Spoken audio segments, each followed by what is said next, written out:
Hi, my name is Vladislav Kulikov, and let's train Russian Sambo.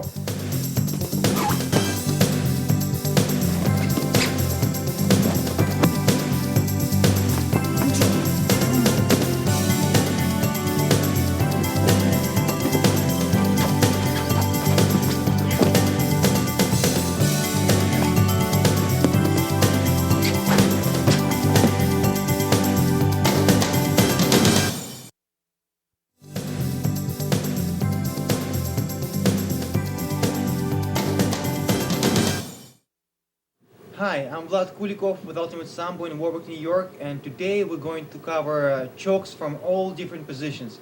Once again, I'm going to try to put a different spin on those techniques, and I'm going to try to avoid traditional chokes, the ones you already know.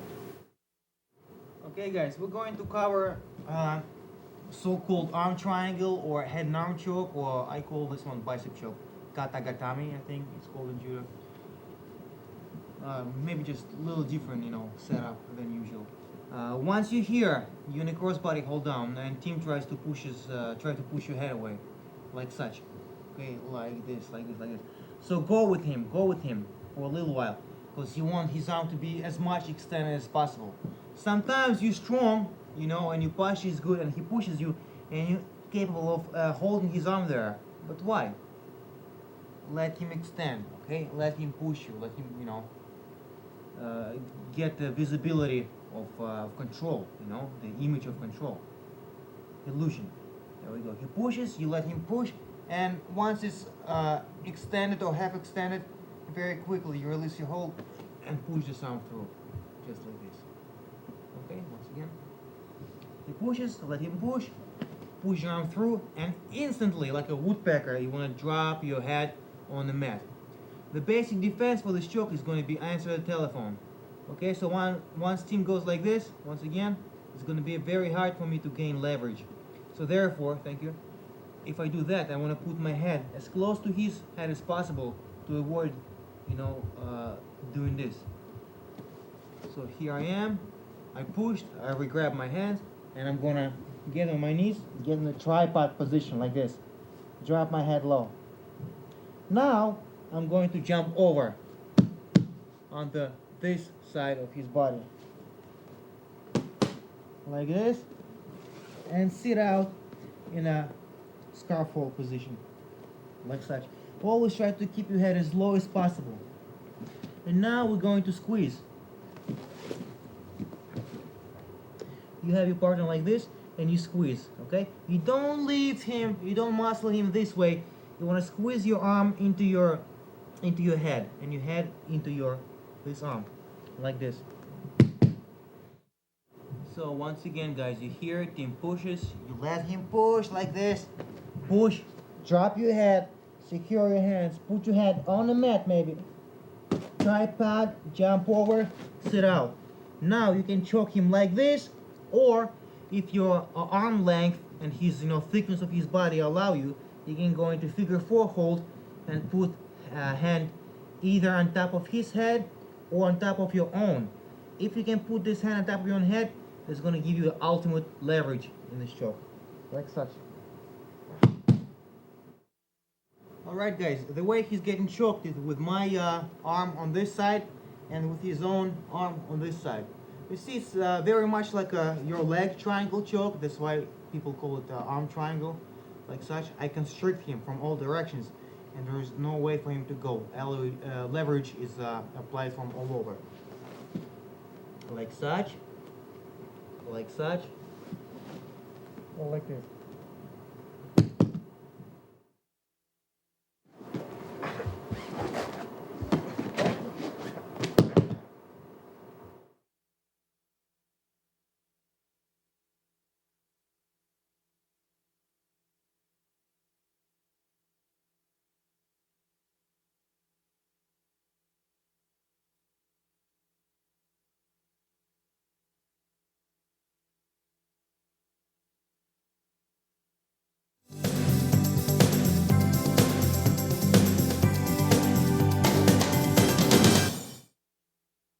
Alright guys, now we're going to work on headlock series. all right? If he shoots on me and I sprawl and I ended up in the front control like this. From this position, of course, your most common choke is going to be guillotine, and that's exactly why I'm going to forego it. Okay, guillotine meaning you have his head exclusively and you choke him like this or put him in your garden choke. Very commonly though, you're going to catch your partner's neck and his arm. Let's turn around.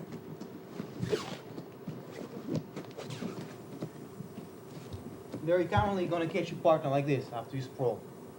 Once you're here, some people still will go with guillotine. I was not successful, and lots of people are not successful with the guillotine with the arm inside, because the guy can alleviate the pressure. However, that's an awesome control, okay? And we're going to be working on that. So our first technique is guillotine with the leg over the neck. Okay, we got him caught like this. Our regular guillotine, I'm going to apply pressure like such with the blade of my forearm and reinforce it like such, right? Like you do an Achilles crunch. But in this case, with an arm, I'm going to grab myself like this in a hand sandwich position. It's crucial. That's the only hold that will work for this technique. Okay? So team shot, I grabbed him just the way I showed you. Next thing, guys, and you must exercise conscious effort. Sometimes you get carried away into progression, into movement, and you forget about simple things such as control. You have to squeeze your elbows together, okay? Pinch. Okay, otherwise he's gonna hip heist. Remember we covered a couple of defenses against the headlock, hip heist and picking out. So you're here like this, elbows are never like such. You wanna pinch them, you wanna squeeze. You wanna squeeze him. And the second thing you wanna do, you wanna get your hips out from under him. Okay, elbows are super, super, super tight. And then we're moving on. Let's turn around again.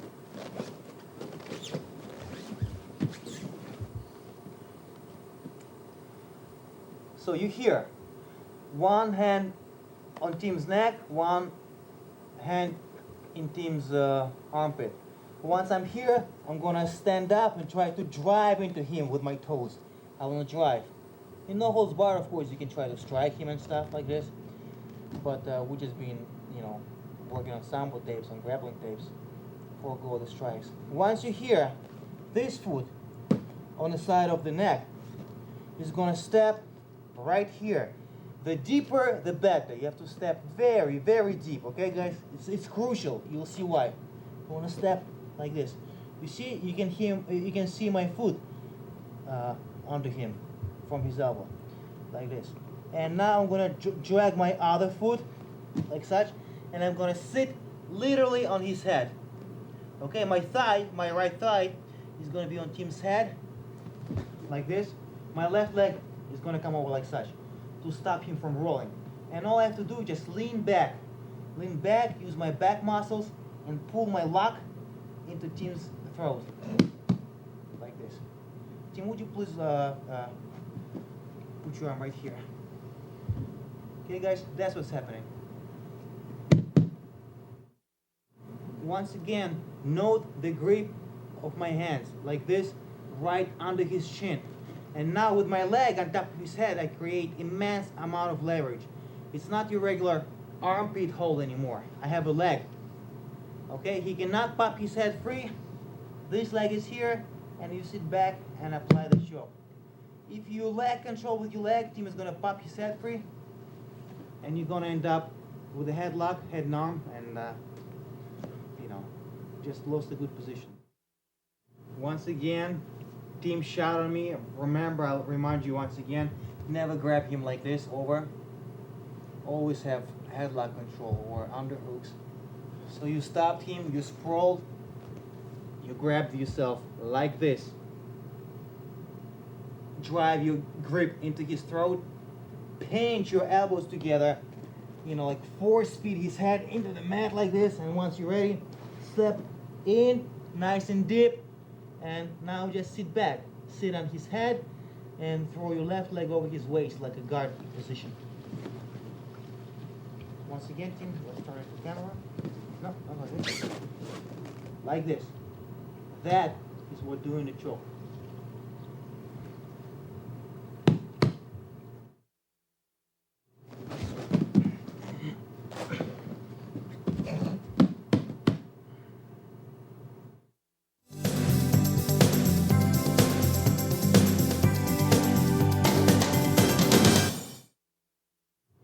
Okay guys, next choke is another headlock series choke, and a certain fighter made it very popular, but what we're going to do it with the gi. Okay, we're going to have to use your gi or your kurtka as your third arm. Once again, team shot on me. Let's turn around though. Team shot on me. I sprawled. Okay, I have his arm. What I'm going to do, I'm going to shock his arm by like this and try to grab his tricep. Like such, okay? So I have in the same control his head and his arm with only one arm. Next thing I want to do, guys, I'm going to grab my kurtka sleeve right here with my 4 fingers, okay? Not all 5, just 4 fingers. And I'm going to free it up like this. I'm going to roll it to my elbow. And then I'm going to put this hand as close as possible to Tim's head. If it's here, it's not good. Not good enough. Creep it up until, you know, the closer to his head, the better. Shoulder blades would be probably appropriate distance. Once you're here, look at your device. See?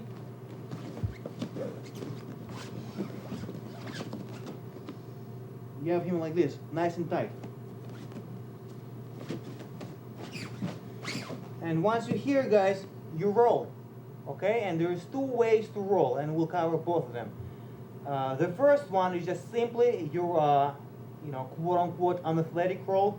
You fall on your back and you spin under him, and because of your severe grip, it's going to take him over. The pressure is going to take him over like this. For a split second, he's going to be on my head, and then I'm going to roll him off my head like this. Like such. We're going to end up like this. And once I'm here, I'm going to readjust my hips a little bit, walk towards him, and just squeeze. Squeeze. So it's like upside down bicep choke, guys. You see, once again, I'm trapping his arm inside my grip and his head, and I'm applying pressure with his own arm and my arm, and using my left sleeve as a third arm. Alright guys, you might use this very same technique in your next match. Once again, Nogueira made this technique very popular. Everybody's trying to do that. So once you reach here, people will not let you do a figure 4 thing. That's what he did, because it was a full contact fight and there was no gi. Okay? So right away, Timmy is going to try to, you know, pump his arm free like this. Yeah. But as long as I have gi, that's my third arm. I'm going to grab my kurtka and I don't care anymore. I'm good to go. I don't have to control his arm because I have my own third arm. Once I'm here, I'm going to start squeezing, squeeze, tight, and roll. The pressure is going to take your partner over. He's going to land on your head for a second. You dump him off your head, readjust your hips, and complete the technique. There we go. You here, adjust your hips and squeeze. Notice my grip once again. See guys, here, and my chest is pushing in the back of his cranium, creating a little bit of a neck tilt as well. Okay, it's not, you know, hurting him too much, but it's definitely helping my choke to kick in a little faster. So I squeeze and I move.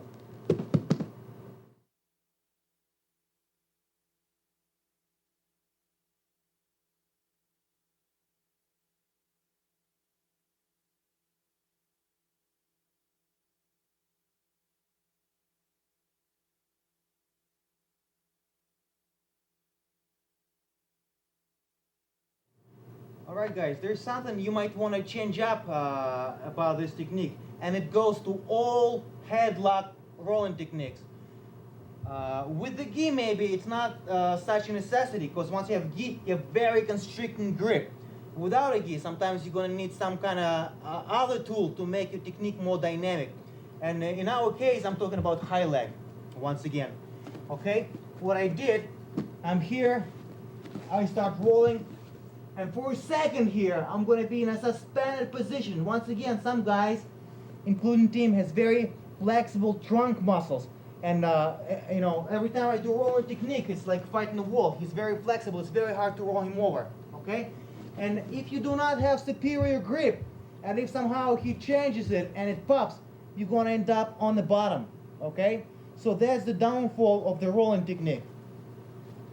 But what you're gonna do to fix this up, you're gonna do high leg. You're gonna go boom, explosive technique, okay? Like a hand grenade exploded under your butt. You're gonna whip him right over. So once you're here, you latch down with your hold like this. You're gonna push your head on the mat like this, okay? You want a tripod, and you want to do, you know, like an axe kick combined with a spinning hook kick with this leg, and yet remain on your forehead. That's the trick, okay? Like this. And this guy is gonna feel like on a roller coaster. He's gonna get up in the air, be on my chest, and I'm gonna dump him, okay? I'm not gonna roll him over. At almost no point he's on top of me. He's on top of me for a split second, as opposed to when I roll. When I roll, he stays on me, and then the grip kicks in, I crank up a little bit, and he rolls over. In this one, he goes instantly over, just like that. I'll let you down. Here, here. That's how I whip him over with a high leg.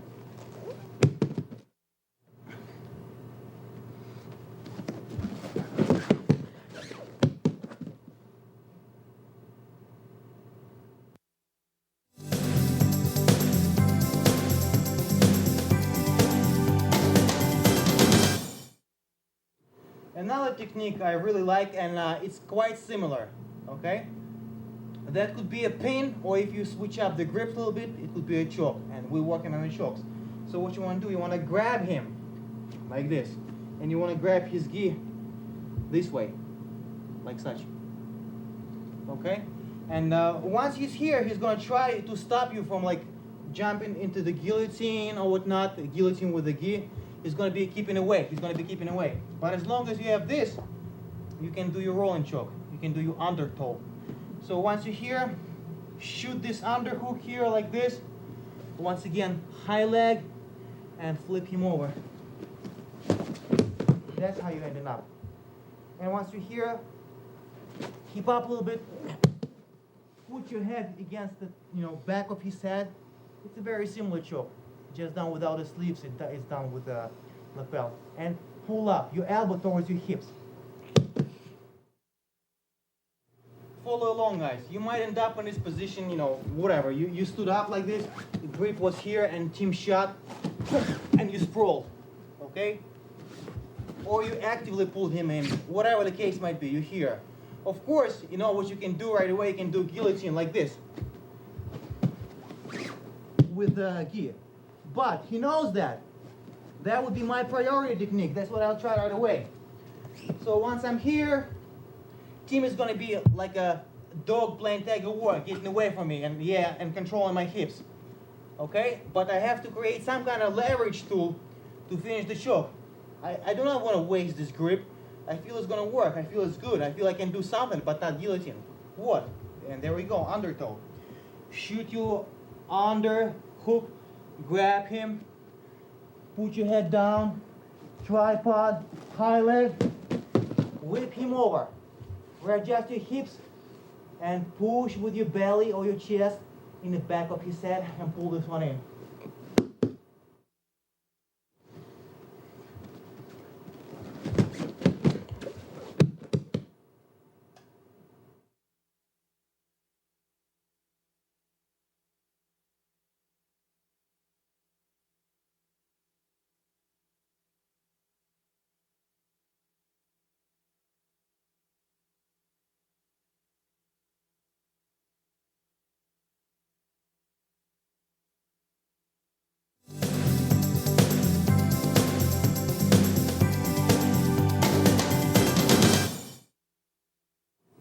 Next move is a pinning move, hold down move, gun submission.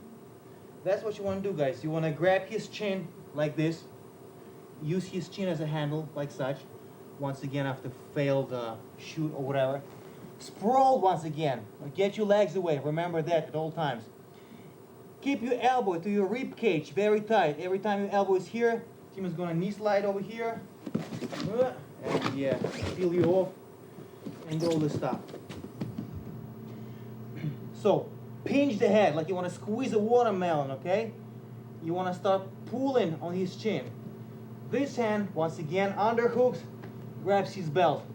You want to post yourself on your left leg in this case. And what you want to do, you have a superior leverage. Apply, yank on that head, make him feel uncomfortable. And you want to whip him over like this. Make sure, guys, you follow up.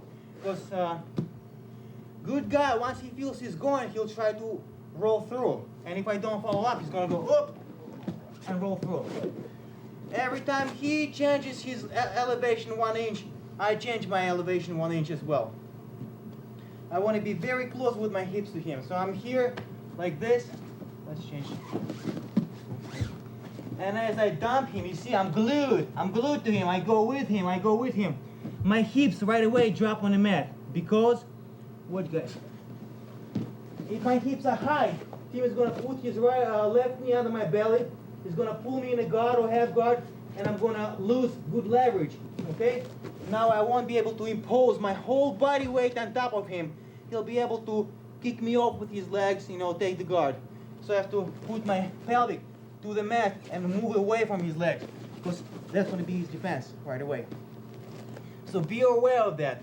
Conscious awareness, conscious effort.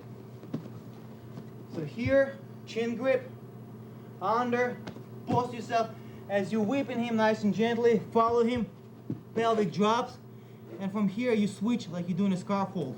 You switch your base. This leg is going to go in its hip like this. And it's a slow suffocation. You pull on the chin, elbow is very tight, very tight. If it's not tight, Tim is going to pop his head. So elbow is very tight to your body. Control him here. And don't lift him like this. If you lift him like this, A, he might be escaping. B, you alleviating the pressure. Keep his body pinned. Only apply pressure on his neck. In this way, straight down, and in this way, by pulling on his chin. Plus your body weight pushing into his chest. So he can exhale, but he cannot inhale anymore. Okay? That's what you do. This is not an all muscle technique, guys. Like every good technique, it might look muscly, but it's not, because it's all designed on leverage. Okay, and angular approach. You hear, chin grab, tight grab, on the hook, post yourself, follow with him, full like this, pelvic down, switch your base, pull on the chin, bend the neck, compression on his chest. Guys, please note the hand grip right here. It's a natural handle for you, like this, like this.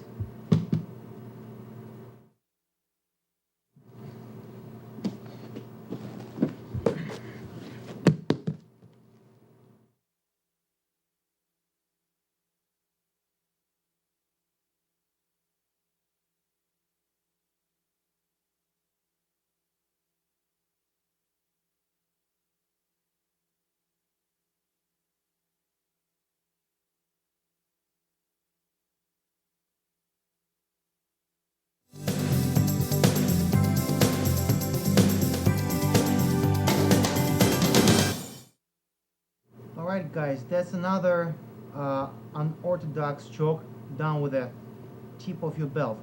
Sometimes guys have good posture, sometimes they rest up and they go like this, you know, like turn their head and breathe like this.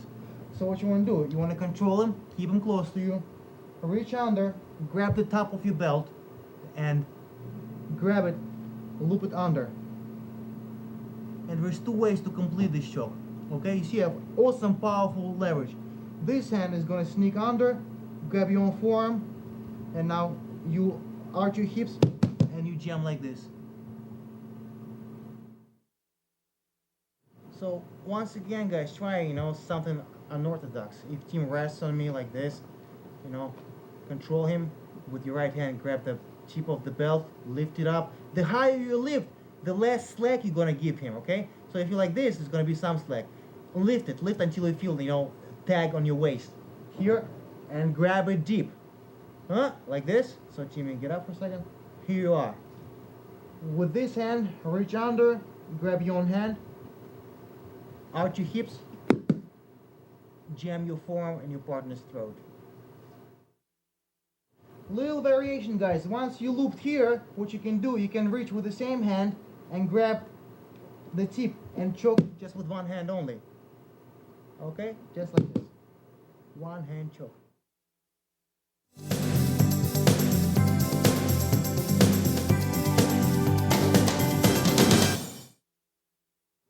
Guys, very often it's preached position before the submission. When generally I agree with this rule. Yes, position does come before submission. In few rare cases, submission pops out of nowhere, or a position is it does not play any role. So you can apply submission from a bad position without working towards position first. So the first one is going to be a forearm choke versus south mount. So team puts me in a south mount like this, like such. Let's assume at this hold down where my arms are towards my legs, not this one. If it's this one, it's fine, only gonna have to pummel in. So once you're here, your arms are inside. Raise your leg like this, grab it across,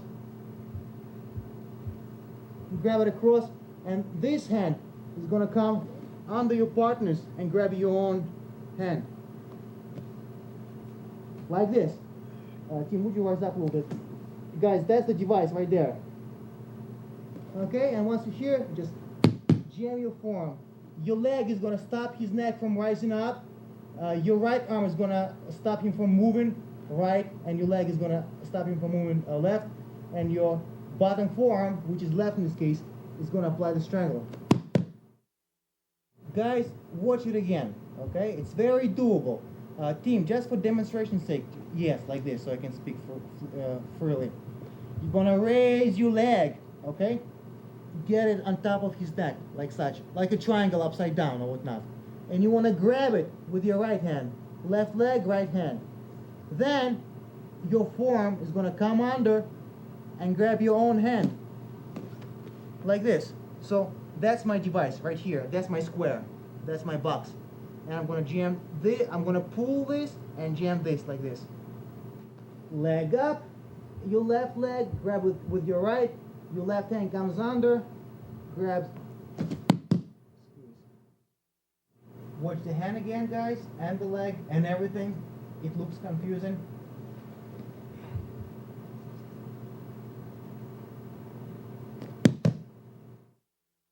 Now a little variation, more active variation of this choke, guys. As you start spinning and your arms are crossing, you drop on one knee, throw him, and apply same choke but from the top. Now from conventional position. See? Okay, I pull this one here and that one there, and I apply my body weight so he doesn't wiggle.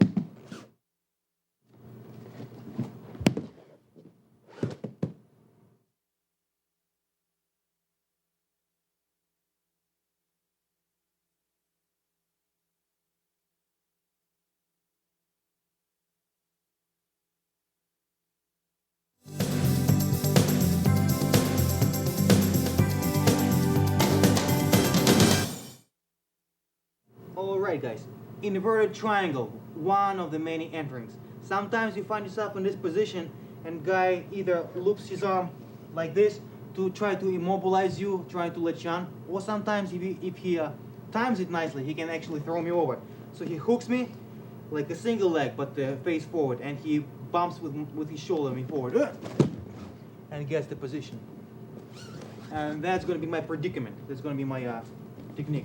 So I'm here. As soon as he looped, before he moved, right away, guys, I want to like sit heavy on him, switch my center of gravity, maybe a little back, so I'm not flying forward. And right away, with my opposite hand, I want to lean in his armpit and grab my own ankle. Now, you see, if he wants to throw me, I don't care, because his arm is stopping me from falling over. Okay? It's my anchor. I'm a ship with an anchor. Like this. That's your predicament. So let's turn around this way. There you are. If he wants to throw me, he can do it all he wants, like this. Okay, I go with him. I was not thrown off. Now once I'm here, Now once I'm here, you see how my hips under Tim's back? I'm gonna pop up a little bit. I'm gonna move my hips towards his head. Like this. I'm gonna hip out. As I do that, you see how my leg is coming up? My heel was in his chest. Now, my heel is coming towards his armpit. Like this. That's where I want my leg to be. My shin, my calf muscle is perpendicular to his body, under his chin. Now this leg comes over, figure 4, and goes under his butt. Grab the belt and either just squeeze, that could be sufficient if you tight, or you want to tilt his head, use the belt as a handle. Plus straight arm bar, plus elbow knot this way, elbow knot this way. Make sure you squeeze him tight so his shoulder is immobilized. If his shoulder is mobile, he can rotate all over like a dummy. So this way. Once again, guys, you hear whether he grabs you or you step here yourself, doesn't matter. Reach under to stop him from throwing you, grab your ankle and roll. And once you're here, move your hips from under him because he's gonna, lay on top of you. So you want to hip out, out, out as you tighten up your leg. Bring it across, figure 4,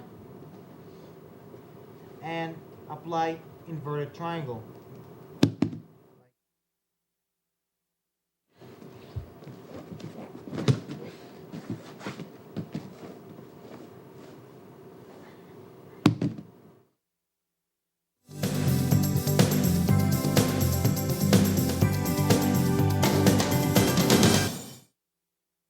Alright guys, we're going to cover forearm scissor choke. Sometimes you find yourself in this position, modified scarf hold or regular scarf hold or crossbody, it doesn't matter, some kind of side control.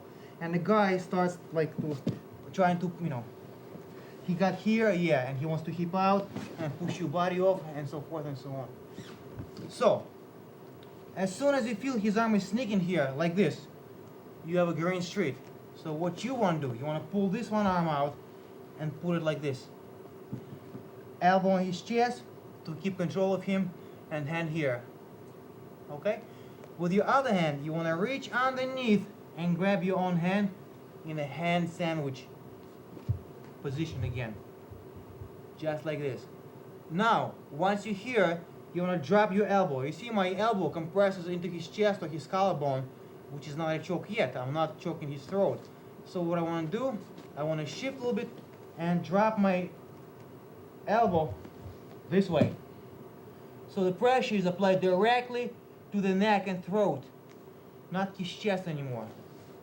Okay, so once again, over here, the guy pushes me off. There we go, and he's doing me a favor. Drop, under, secure, here, and now you're applying scissor choke. You see, scissor-like motion. Left leg lifts up on his head, left arm, and right arm cuts down. Plus, guys, for additional benefit, push his head with your shoulder. Make it not just a choke, but a neck crank, like such. Once again, guys, your hands are intersected at one point. Thus, it allows you to move your elbows in a scissor-like motion, and your forearms are going to be your weapons. Okay? So you here, grab, drop your elbow. You see, rotate a little bit, drop your elbow right here. And you scissor, and you apply cervical pressure sideways. Maybe next time the guy tries to escape like this, you'll take advantage of that. So you here, watch, my base stays the same, like a scarf hold. I can get on my knees, it doesn't matter. Make sure though, guys, that you, once again, don't lift him. You only tilt his neck and still applying pressure with your body mass on top of him. You want to stop him from moving around and from wiggling. Okay, you here, drop, you can stay like this. Apply pressure.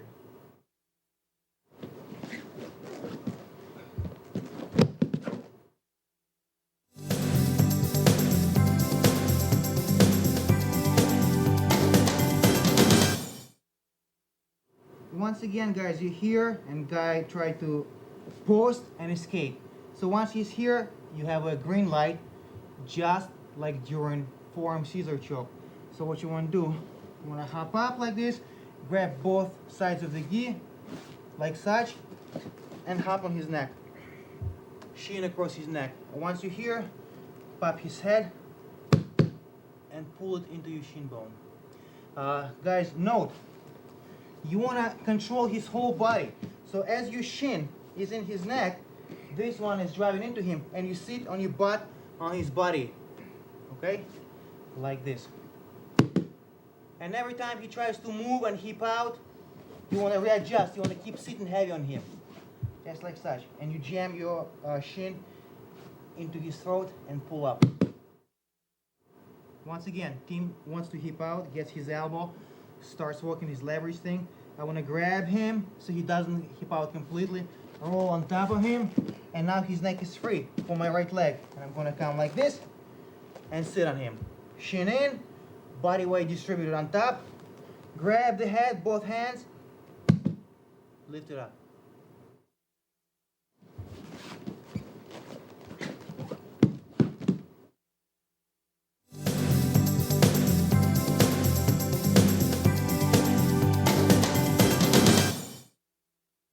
Alright guys, once you have kurtka or jacket, I always like to grab jacket. However, sometimes once we engage in stand-up wrestling, the guy grabs me behind my neck like this, you know, maybe a wrestler. There is not such a huge grassroots, you know, movement in America of sambo. Lots of guys compete in sambo, you know, being wrestlers or whatnot.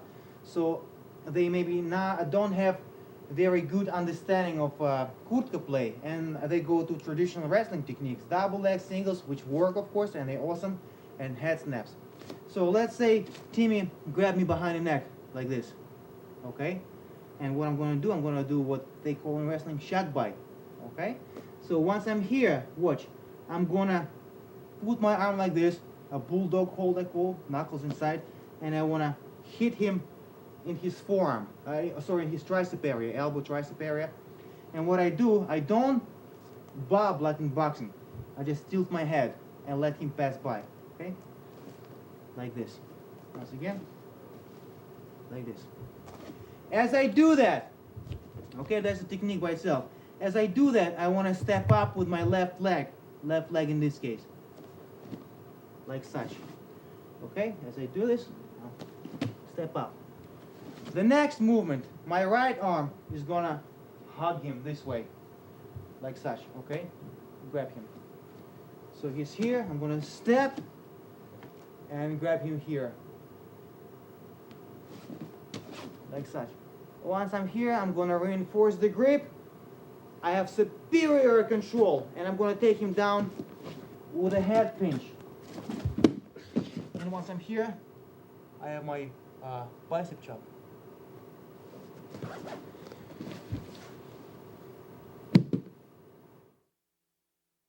Once again, guys, in your conventional bicep choke, you guys on his back. In this case, he's a little bit sideways because my attack started sideways, and if I maintain my tightness, I'm going to end up sideways. And I'm going to jam my forearm in his neck like this, and I'm going to stop his mobility in his head, neck, and arm by pushing here, thus creating leverage. And I'm just going to jam this in like this. I don't have to figure four. This is good by itself, just like this, sideways. Okay, we're standing.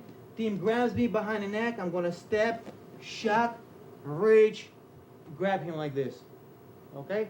Right away, I'm going to reinforce, and I'm sideways.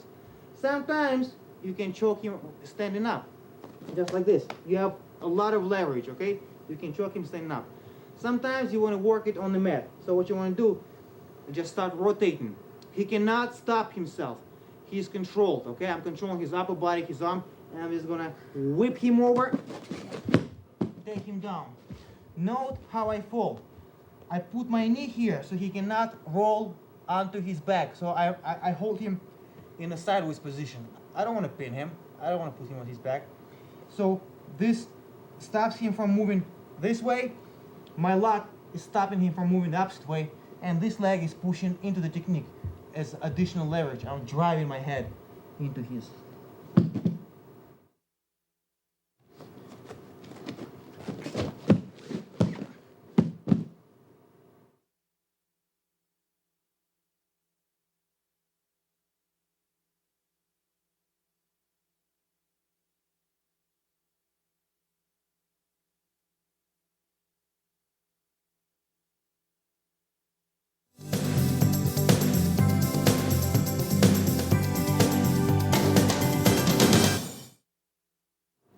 Alright guys, let's talk about infamous triangle choke. It's a very good, awesome choke, super effective, and it only gets better and better. Some people get better at applying it, and other people get better at defending.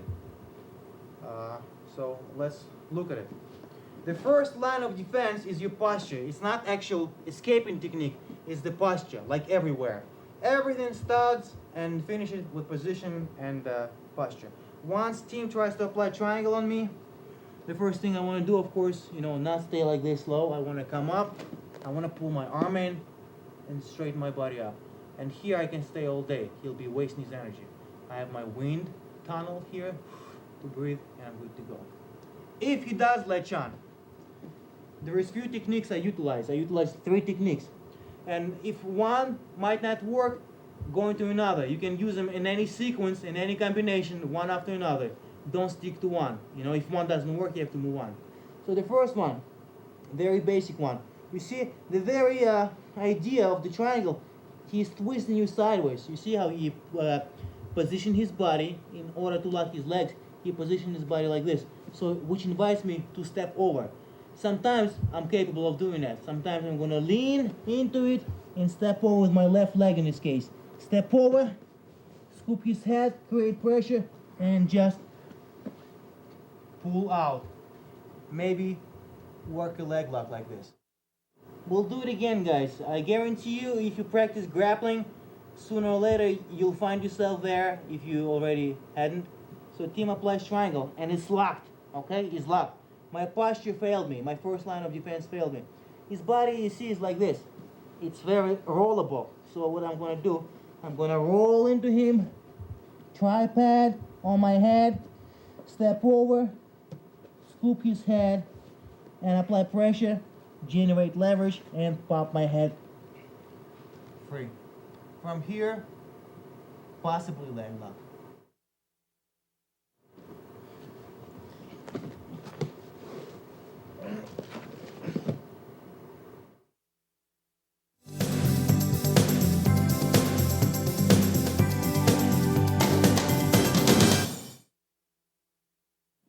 Alright guys, sometimes guys, guy puts you in a triangle and I want to do my first defense, but what's happening? I can't. He's so ball-like.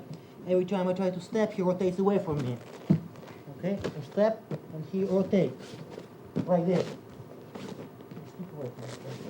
Yeah, like I can't step over.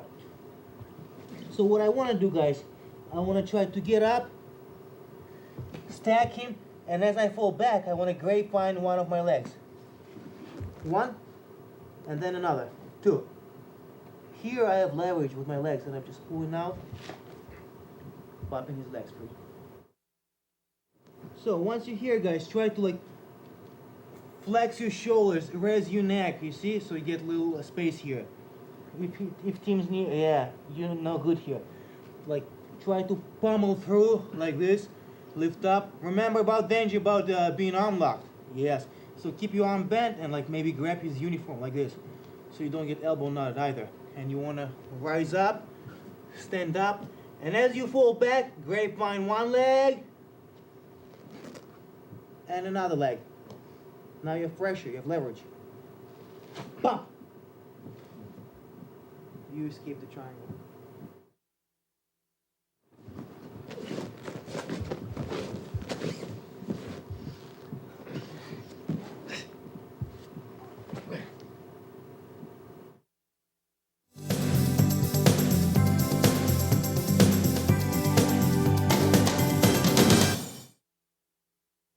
Alright, let's look how chokes can be used in a self-defense scenario. Guys, remember that chokes are ultimate self-defense tool in a fight.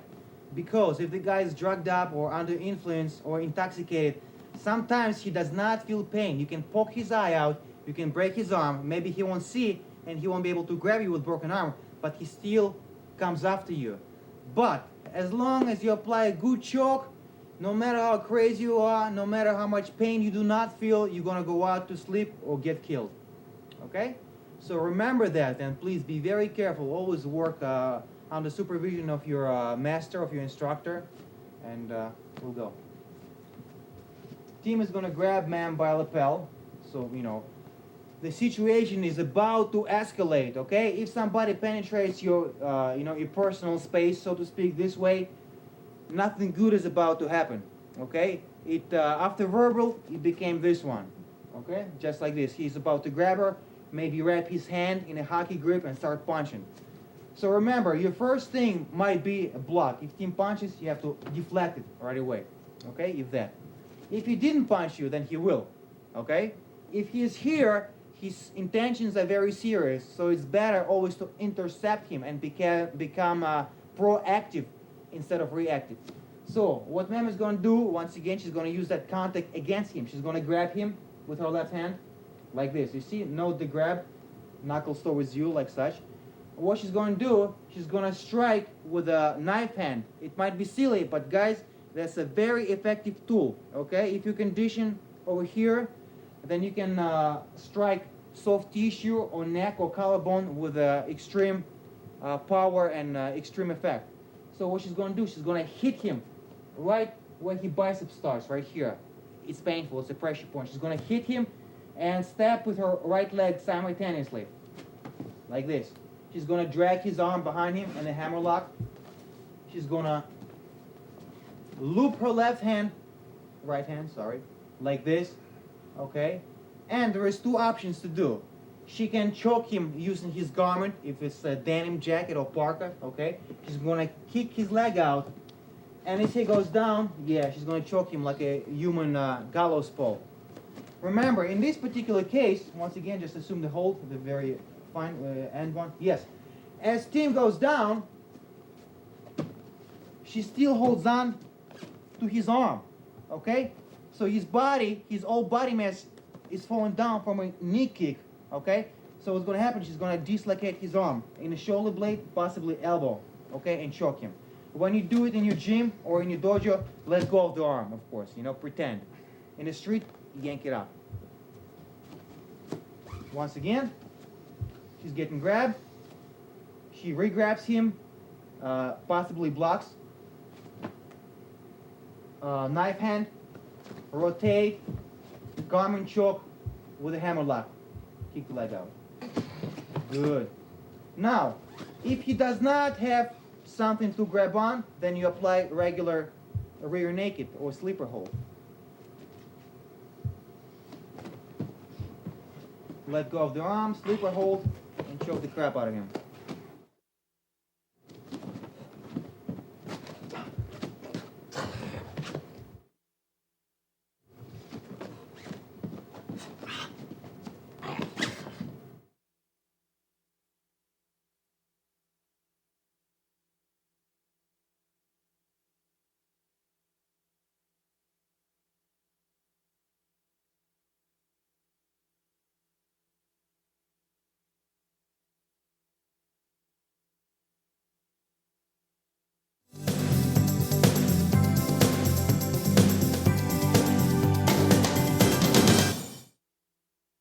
Another choke, another sleeper from an arm drag.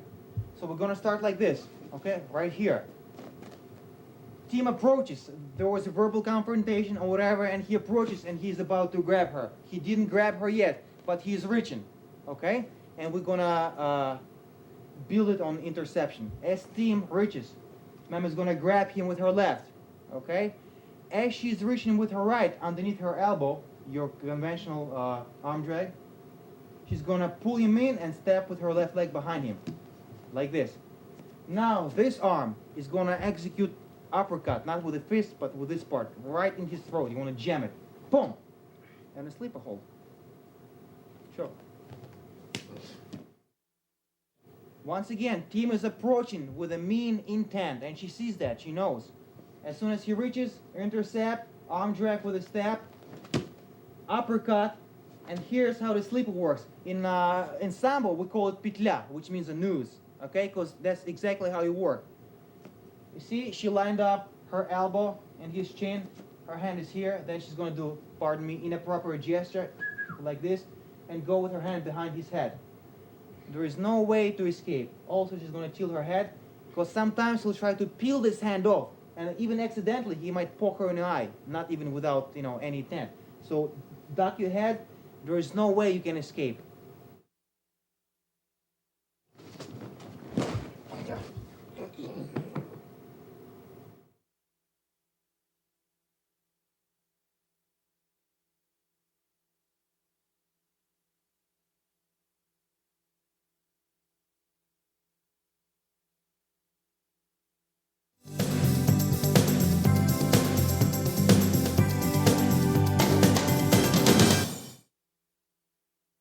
Alright guys, now we're going to look into forearm choke. It's very similar to triangle, you know, head and arm choke, whatever you want to call bicep choke, but it's done against the punch.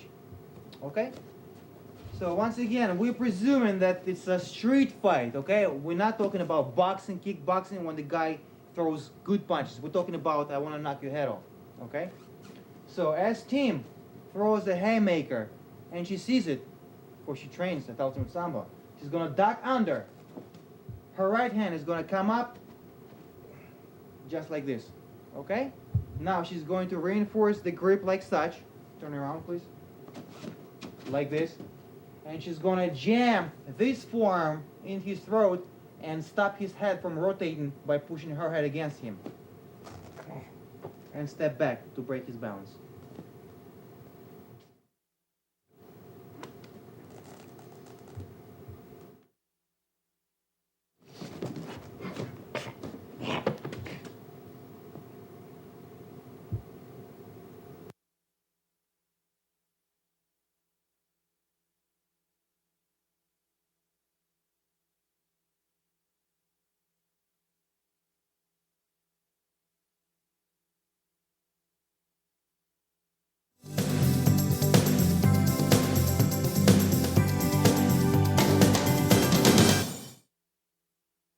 Guys, I hope you did enjoy these chokes. Probably you saw something new, and I wish you the best of luck applying them in competitions.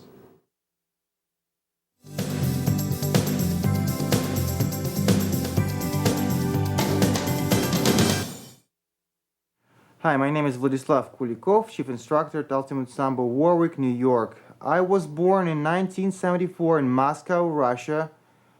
And ever since a little boy, I was interested in sports, and more specific in combat sports. My father wrestled freestyle, and he was also into lifting and power promotion, and that got me interested. So I was predetermined, predestined, if you will, to do sports. Luckily for me, the best school in the world in Sambo, Sambo 70, was just around the corner from where I lived, and my cousin took me by the hand and brought me there because I showed interest. I was watching him train at his place, and he told me there's a place nearby, and in 1984 he brought me to Sambo 70, and I started my martial arts journey there. Sambo 70 is a humongous academic-sports complex in Moscow. It was founded by David Rudman, who was 6-time Soviet national champion in Sambo, which is a titanic effort. To win world championships is nothing in Sambo, but to win Soviets or Soviet Cup is the biggest feat. So he won it 9 times, 6-time gold medals and 3-time silver.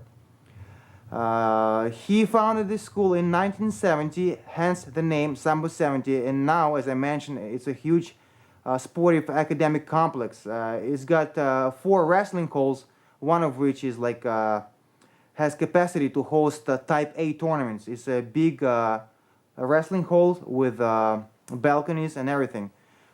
Few times national teams in Sambo and Judo come there to train before big tournaments such as Worlds and European and Olympic trials and stuff like that. And one part of Sambo 70 is sport complex, and right after the little corridor, after the hall, you go and you do your academics, you do your studying, your mathematics, geometry, and science, chemistry, and so forth and so on. So kids go there and they stay there full time. They train once or twice a day, and right after the training or between training sessions, they study and they do their academics.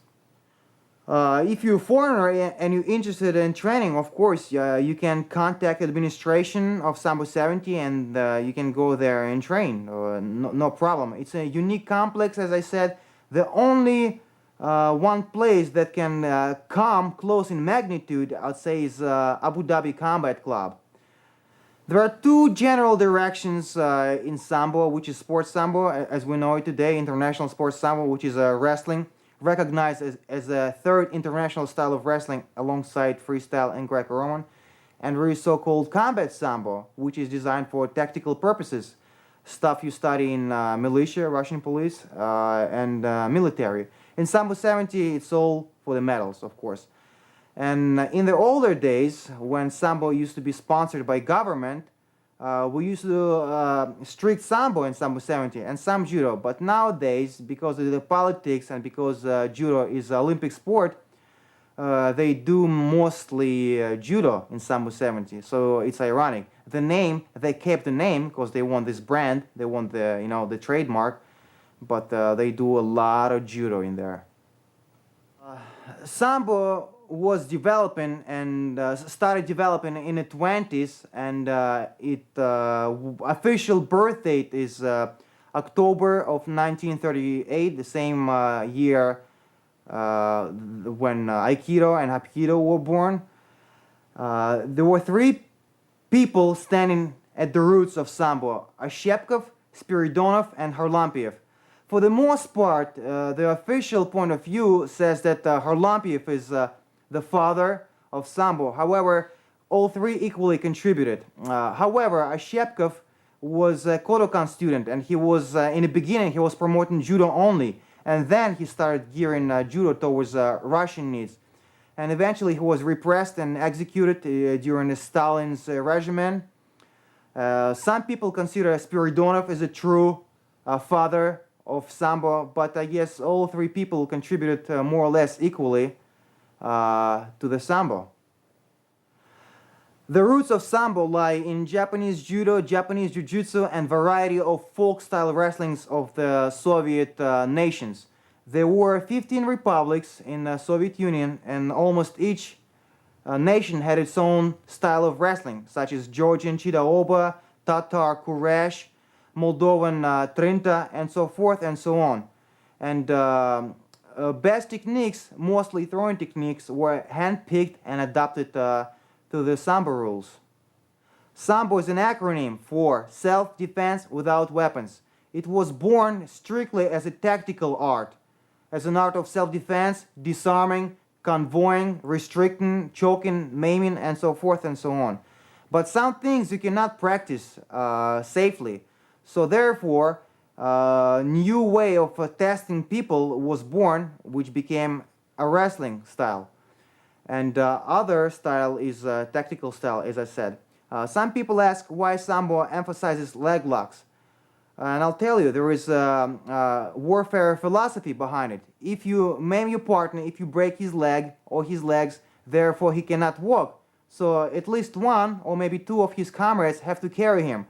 Hence, you're taking three people out of combat. Some leg locks came from Jiu-Jitsu, but mostly all Sambo leg locks are done through research and development, and they are indeed product of Sambo. I don't want to link them to Jiu-Jitsu anymore. I want to give dues when dues are due, but Sambo is Sambo. It's independent and unique style of sport, self-defense. Unlike Asian martial arts, authentic Sambo does not have a belt system. In America and in other countries, sometimes people imply belt system to recognize the progress of students, which is fine. In Russia, however, the way to recognize is by rating and by hierarchy. The only way you can progress in Russia and Soviet Union and in the former Soviet republics is through your skill and performance in competition, and of course success rate. If you compete and you lose, you will never progress. So once you go through your junior degrees, you're gonna get to candidate to Master of Sport, and once you win nationals or place in the national twice, then you become Master of Sport, which is the place to be. And after that, you'll become Master of Sport of international category if you compete in the international events, and then you become merited or honorable Master of Sport. Well, Sambo is very tactical, as I said, and very street-oriented. So there is no reason for us to wrestle like freestylers and like Greco-Romans. And plus in Russia, very often it's cold, so you have to wear some kind of jacket. So therefore, it's very useful and very worthwhile to invent, if you will, style of wrestling with a jacket, gear wrestling, jacket wrestling, or whatnot. So we have what we call a kurtka. It's a jacket. It's akin to traditional Japanese kimono and a gi, but it has epaulets, which is a rudiment of military epaulets, I guess. And it has belt slots for your belt, like this. And we have special wrestling shoes. And we wear shorts, I guess not to be like judo. So we have wrestling shoes like in wrestling, and a top like in judo, but we neither full gi cladded, and nor we are wearing singlets as in freestyle and Greco-Roman. The colors of kurtkas are strictly to recognize one wrestler from another. It's blue or red. Belts do not signify anything but just the color to score you points. As many points to blue guy, so many points to red guy, and that's the only reason for the colors. My most legitimate training was in Sambo. However, I train in different disciplines in karate, boxing, kickboxing. I'm ranked Nidan, second degree black belt in judo. I competed in Naga and Grappler's Quest and did relatively well. But if you have Sambo as a base, you can very well adapt to anything else. Russia, period, has very rich history in warfare and combat. That's why I attribute success of Russian fighters in no holds barred and wrestling wise and sambo wise. As you know, there are two top heavyweights in Pride right now, Fyodor actually, Fedor Yemelyanenko and Sergei Haritonov. You know about Oleg Takhtarov, and you probably know about Semyonov and Omar Suloyev. And just wait, guys, once we open the gate, there's going to be a flood of excellent Russian fighters. Let us just catch up. Because Brazilian Jiu-Jitsu is a tailored grappling style for no holds barred. So once Russians figure out the guard, I'm not trying to be braggy. I'm just trying to analyze. So Russians are very much top fighters because Sambo and Judo offer very much wrestling mentality, stay on top.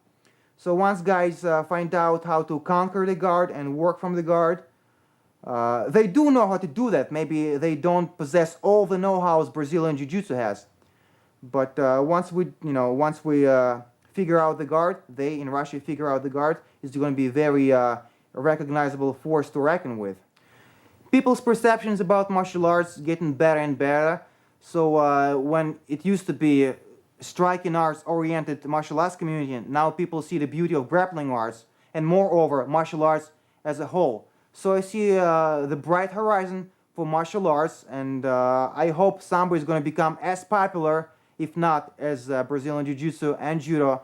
And a few people I'd like to thank. I'd like to thank foremost my wife, who's been supporting me in all my life beginnings. I'd like to thank my beautiful daughters, Angela and Rihanna, for being my inspiration. I'd like to thank Team Oshel and all students of Ultimate Sambo. He made me a better person and a better trainer. I'd like to thank my trainer, who really played a big role in my life and left a huge print in my soul, Sergei Vorotyagin, who was the first pupil to become a world champion, first pupil of Sambo 70 in 1982. And I'd like to thank David Rudman for opening such a great school, for founding such a great school as Sambo 70, and still carrying on the Sambo flag in America and promoting the sport worldwide.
Все, that's it.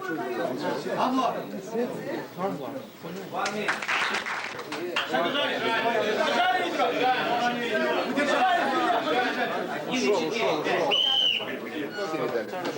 Come on, come on, come on, come on, come on, come on.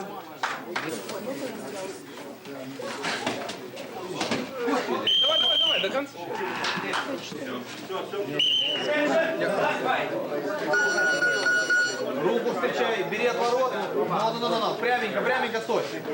Захват возьми правый. Правый, опа, открывай руку. Открывай руку. Right, that's what you do. Уходи оттуда. Уходи, Саня. I'm sorry.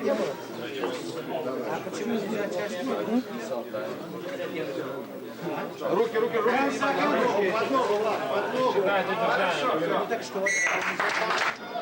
From the Ultimate School, also in New Jersey, he is the Russian Sambo champion. He's the 175-pound category. Vladislav Kulikov.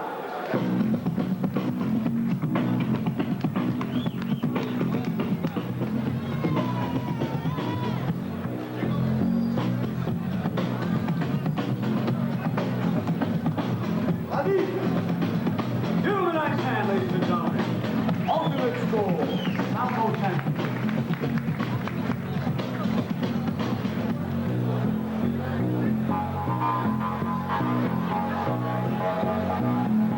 Now to the ring for your final instructions.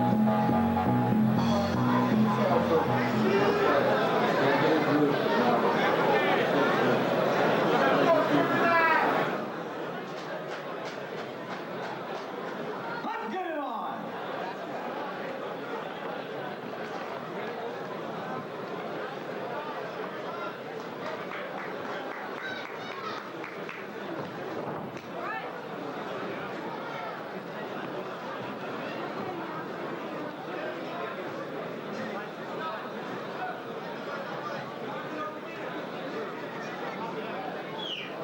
Come on, Vlad.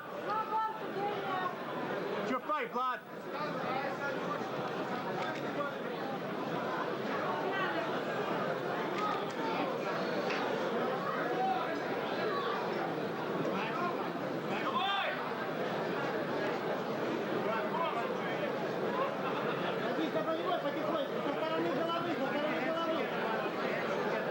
You can get the video from your friend's fight from that guy that was filming on camera, right?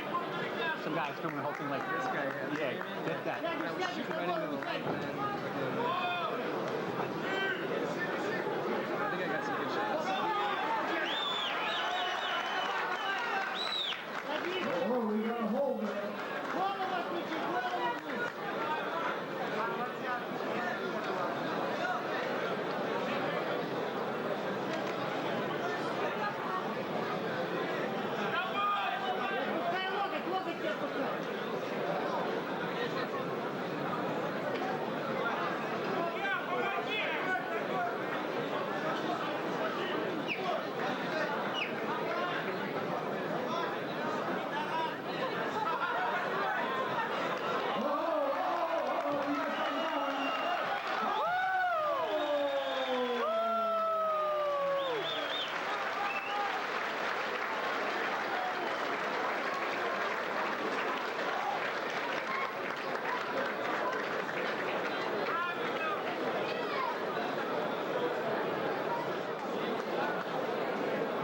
Okay, 144 into the first round. The lockout tap out. The Ultimate Jib. Ultimate Sambo Jim. Let's go.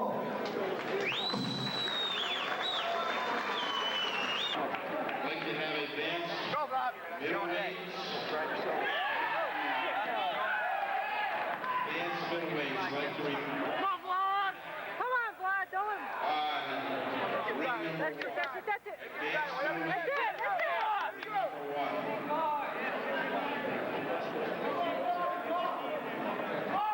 Do it!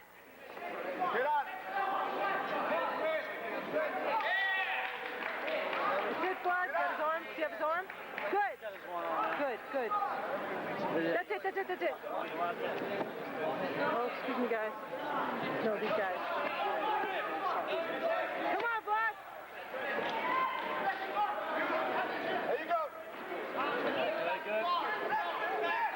can't see. There you go. That's it. Think it.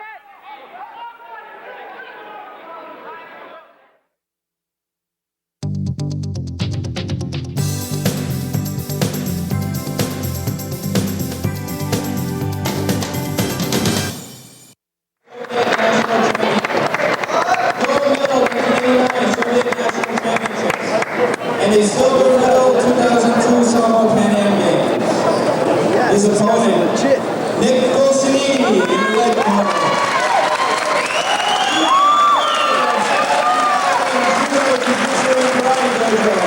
A full pan in judo has been studied for over 20 years. This marks his first Sambo competition, and he dedicates this match to his students. Let's give both fighters a round of applause.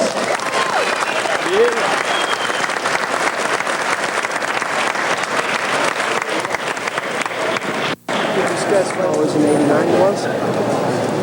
Still. Yeah, he's good though. He's good.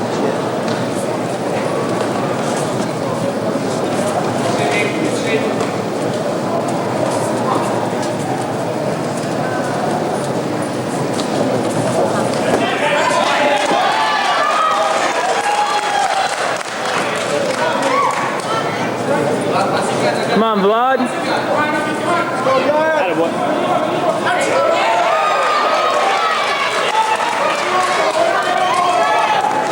There's no pinpoints in this stuff. No.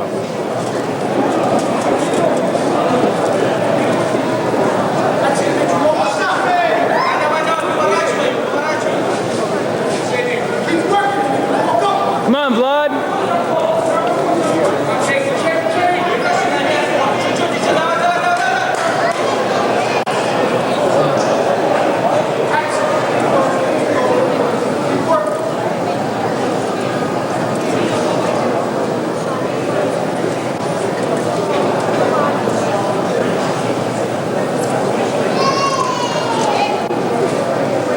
Going for a choke, you ain't gonna get it that.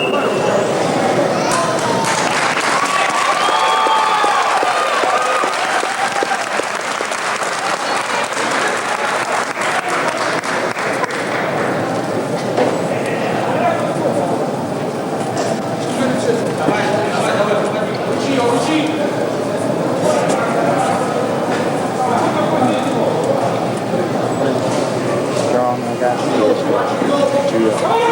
Yeah, Vlad. Go sweep us. Armbar, armbar. Oh, go. Lock it up. Lock it up. Lock it up. Come on, Vlad. Get out, Vlad. He's tapping. He's got it.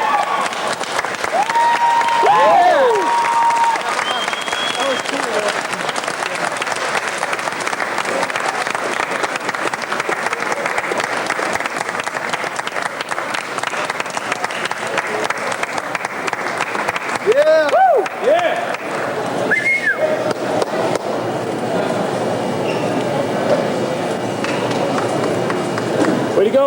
Yeah, Vlad.